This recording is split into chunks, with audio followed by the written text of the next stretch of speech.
mọ̀nàmọ́ná. Àpò ọdún èní akẹ́ni kankan pé àpò Easter.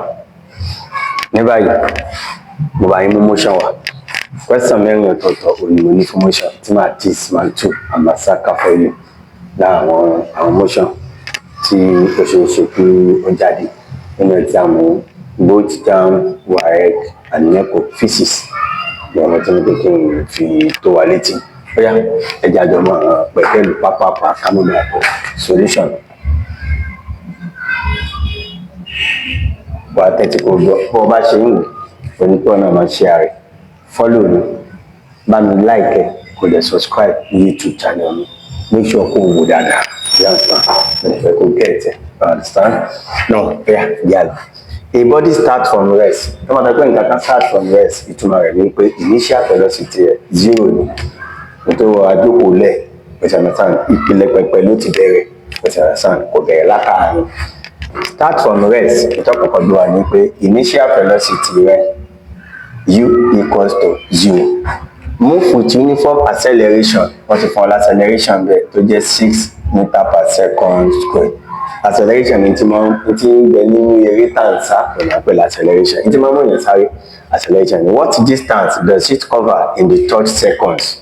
Tó o bá ti rí anything like this, tá a bá ti pè nǹkan ní third seconds tàbí wọ́n pè ní fourth seconds, ó yẹ pé nínú àní cardinality àti kìnìún ordinality. Third seconds ni wọ́n pè, we have third, second, ó yẹ kó jẹ́ 3 seconds ló yẹ kán fún wa kó jẹ́ gẹ́gẹ́ bí time, but eléyìí ti normal time sí. Ìtumọ̀ ẹ̀ ni pé ó ti ń bọ̀ láti ibì kan kó tó dé ibì kan. Third yẹn means pé 2 wà, 3 wà. Tamada kọ fourth, a jẹ́ pé 3 wà kó tó kan 4. Tamada kọ fifth, a jẹ́ pé 4 wà kó tó kan. Ìyàtọ̀ tó wà láàrin àwọn yẹn kò rí ní tó mọ̀ wá o. A jẹ́ pé for your time now, time yẹn yóò lọ máa ṣe déédéé 2 and 3 òní ọlọ jẹ ní àárín yẹn. Tí wọ́n ní a calculate distance. Ọlọ́wọ́ pé níbo la ti ní u ta ti ní ta tán ní tí. Irú question motion wo ni? A ní question motion mẹ́ta. Àkọ́kọ́ ni v equals to u plus at. A ní u, tí wọ́n fún wọn v kò sí mbẹ̀, a dẹ̀ ní àǹtí ó tún sápò mbẹ̀. S wọ́n sì ní àwa ta ní táwọn v kò sí. A tún gbé kejì wá. Equation lẹ́ẹ̀kejì ni s equals to u square plus half at square. Tabawo a ní u, a ní t, àjẹpẹ́ táwọn wá ò ní s, àjẹpẹ́ ilé ìta lónìí. Kò ní ìdíkọ̀ tó lọ kankan mọ́. Equation lẹ́ẹ̀kẹta wà, alẹ́lẹ́ẹ̀kẹrin, bọ̀tẹ́ lẹ́ẹ̀kejì ta lónìí.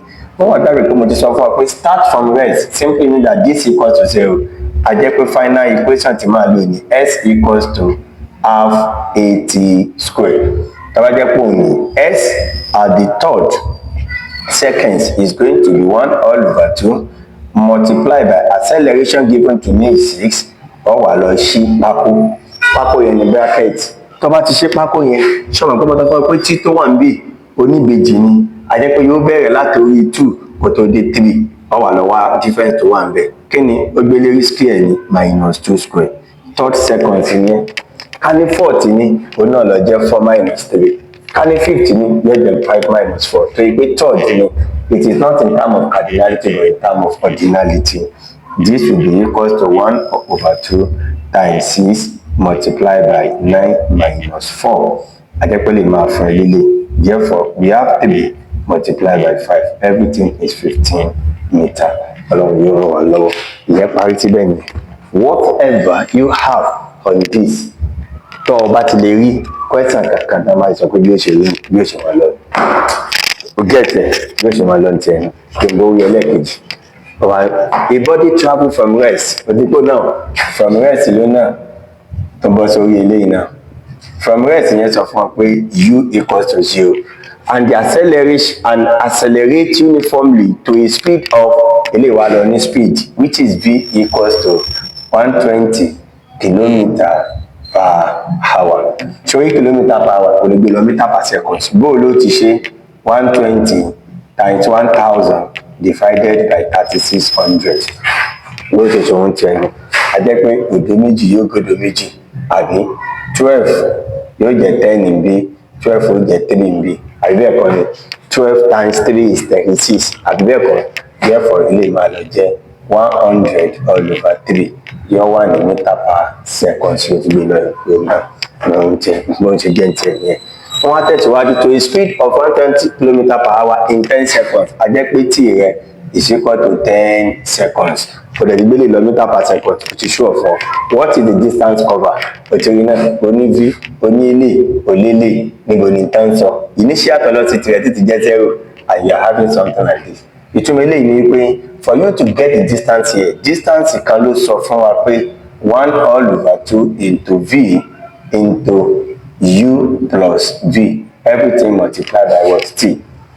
That is formula for a distance like that. Any final velocity.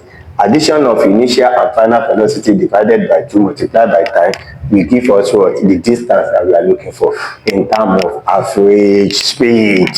To Adekwe níbí mà ní this multiplied by tọ́mọ̀ pé eléyìí 0 ní tí n bá wọ́pọ̀ mi lè yóò jẹ́ 100 all over 3 multiplied by 10 over 1. Tí mo ní ìdíjú bá lọ 2 here 1 2 here 15. Therefore s equals to that is 500 all over 3.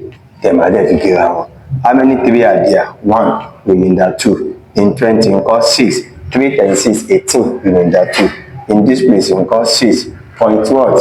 We must get 666 lọ. Adekwe the speed is 166.7 meter ní jẹ́ntì báyìí kò ní lè ká gbé lọ sí that is meter kò ní jẹ́ níbi tó ti rìn yẹn. Káwá fẹ́ kí wọ́n wá bọ́ gbé lọ sí kìlómítà kí ni ó jẹ́ báyẹn ká ló fẹ́ gbé lọ kìlómítà ló fẹ́ gbé lọ sọ pé mítà ní àná tí máa fẹ́ gbé lè lọ kìlómítà tí máa divide by 1000 ó lè jẹ́ 0.166 or 0.167 anyhow kilometer ó ti ń tó lè gbé lọ ìyẹn jẹ́ ẹlẹ́ẹ̀kejì nínú ẹ̀. Nígbà tí àjọ máa lọ wo ẹlẹ́ẹ̀kẹta àtẹlẹ́ẹ̀kẹrin àjọ lọ máa wo òun náà tí wọ́n bá wa gbé kámẹ́rà lọ bẹ̀ wọ́n ti wá gbé kámẹ́rà dé ibi ẹlẹ́ẹ̀kẹta àti ẹlẹ́ẹ̀kẹrin yẹn náà ká máa wò báyẹn ṣẹ̀pá àti kó lórí ẹlẹ́ẹ̀kejì àti parí méjèèjì tí yẹn ẹlẹ́ẹ̀kẹta àtẹlẹ́ẹ̀kẹrin òun ti wá gbé kámẹ́rà dé àtọwọ́ eléyìí náà kílò náà tó sọ fún wa.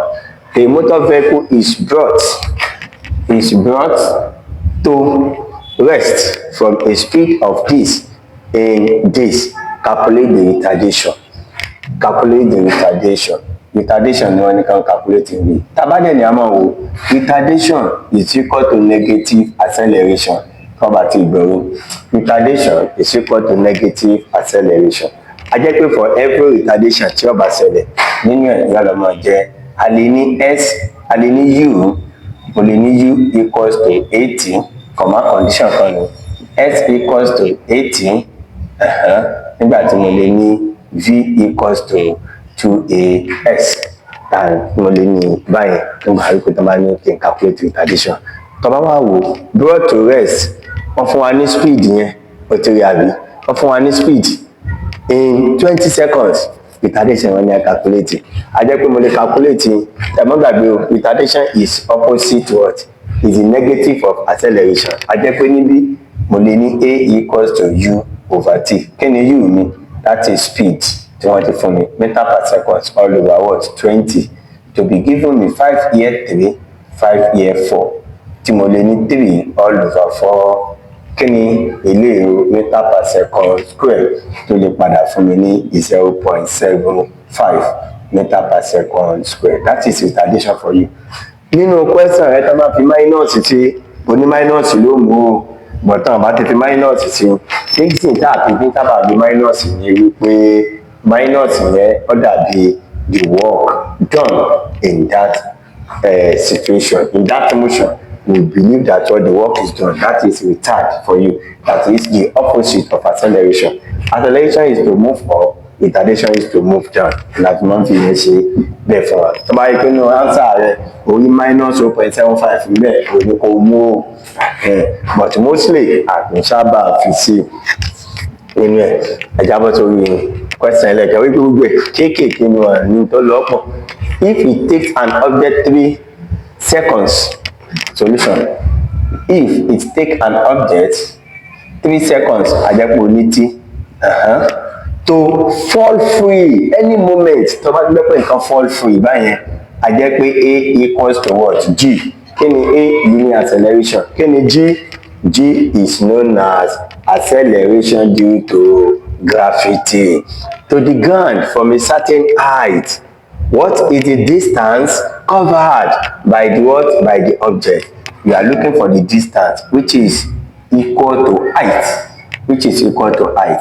At a maximum height, remember that final velocity is equal to 0. If I want to do that, I will say that s equals to h and everything equals to half gt squared. That is what I have with that. Distance covered is going to be this, which is 1 all over 2 multiplied by g is giving us as what? As 10. At a certain height, you know, this will be 10 multiplied by 3 raised to power 2. Ó yẹ kí wọ́n fún wa ní nǹkan kan mí ìjà wọn kan yẹn lọ. Táìmù nìkan náà wọ́n fún wa. But àwọn alágbọ́dọ̀ mi lè pe g equals to 10. Wọ́n máa ń fún wọn ní question gbà míì tí wọ́n bá dẹ̀ fún ọ. Therefore, ó gbọ́dọ̀ wà lórí 10 náà. A jẹ́ pé this will cancel this to give you 5 multiplied by 9. The final answer is 45 meter. That is distance covered and that is how you are going to get it. Kò jù báyìí lọ. Kò jù pé kéékèèké and that is solution. Bóyá ti máa ń rí nìyẹn bí wọ́n náà ṣe bá pàdé lẹ́jọ́ náà nìyẹn tí ò lè rárá lójú àwọn nǹkan yẹn. Tó o bá wò wọ́n tó o wò lọ tó o wò bọ̀ pẹ̀lú bọ́n ṣe ń gbé kámẹ́rà káàkiri bọ́n ṣe ń gbé kámẹ́rà sí yẹn lọ. Look at those questions. Ìwọ̀n bọ́n ṣe rí tí ò dẹ̀ lè rárá. Àjẹpọ̀ need láti mọ ohun tí ò ń ṣe nìyẹn. Tí wọ́n bá dẹ̀ ti mọ ohun tó ń ṣe, èmi ò rí pé nǹkan kan bẹ́ẹ̀ tí ó lè le fún ọ láti mọ́ lè ṣe nínú exam báyẹn. Ọlọ́run yóò fi yé wa o. Ọlọ́run yóò jẹ́ kí ẹnìkọ̀ọ̀kan wa ká pass exam tá à ń ṣe àbúrò dẹ̀ ní ṣẹlẹ̀ sí wa. Mo kí yín o. Thank you so much for listening to me and thank you so much for being there for me, sharing it, liking it and subscribe. I pray that the Lord will continue to enrich you with good knowledge. I pray that the Lord will continue to enrich each and every one of us with good knowledge and wisdom. Thank you so much. Bye.